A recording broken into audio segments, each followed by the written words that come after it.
এই দিনত যে গাৰ্লফ্ৰেণ্ড বয়ফ্ৰেণ্ড যে ৰাখে সেই সম্পৰ্কত বাইবেলত কি লিখা আছে?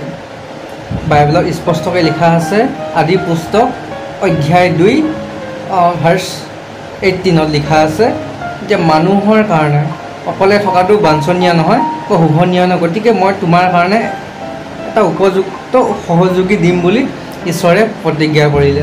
চাওক, যেতিয়া নেকি ঈশ্বৰে আদমক সৃষ্টি কৰিলে, পৃথিৱীৰ সৃষ্টিৰ প্ৰথম মানুহ আদম আছিল, এতিয়া আদম অকলে আছিল। আদমে কেতিয়াও কোৱা নাছিল যে মোক সহযোগী লাগে বা মোৰ লগৰ লাগে, ফ্ৰেণ্ড লাগে বুলি কেতিয়াও কোৱা নাছিল। ঈশ্বৰে ফিল কৰিলে যে মানুহৰ কাৰণে অকলে থকাটো শুভনীয় নহয়, গতিকে ঈশ্বৰে আদমৰ ওচৰলৈ কিছুমান প্ৰাণীবিলাক তেওঁৰ কাষলৈ লৈ আহিলে। ঈশ্বৰে চালে যে এইবিলাকৰ ভিতৰত আদমৰ লগত কাৰোৰে লগত চুইটেবল নাছিল বা মেচ কৰা নাছিল।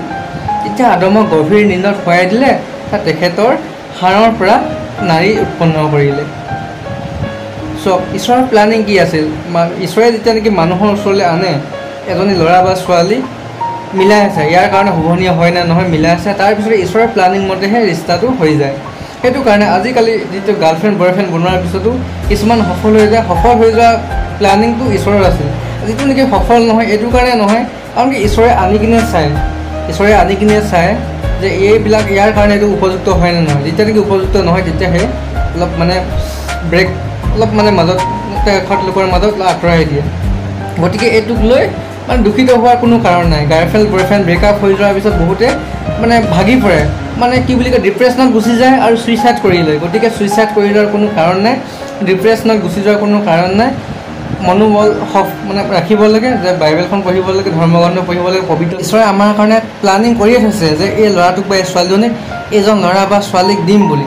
তাৰ পিছতো যদি আমি কাৰোবাক যদি ভাল লাগে নিজৰ ইচ্ছামতে আমি যদি লৈ অহাৰ পিছত কি হয়, জীৱন সংগীটো হৈ যায়, বনি যায়।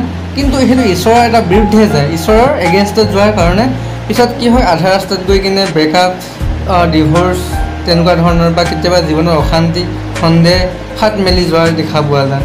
কিন্তু সেইটো ঈশ্বৰৰ প্লানিং নাছিল যে কাৰোবাৰ লগত হোৱাটো, ডেষ্ট্ৰয় হৈ যোৱাটো। কিন্তু আমি কি কৰোঁ যে ঈশ্বৰৰ লগত যিটো ঈশ্বৰে আমাৰ কাৰণে প্লানিং বনাই থৈছে সেই প্লানিংটো আমিয়ে ডেষ্ট্ৰয় কৰি দিওঁ প্ৰথমতে।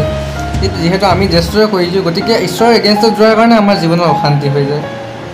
গতিকে ঈশ্বৰে যিহেতু আমাৰ কাৰণে প্লানিং কৰিয়ে থৈছে, যে ঈশ্বৰে কৈছে তোমাৰ সকলো চিন্তা ঈশ্বৰৰ ওপৰত এৰি দিয়া, বাকীখিনি ঈশ্বৰে সকলোবিলাক চম্ভালিব। স্পষ্ট ৰূপত লিখা আছে বাইবেলত।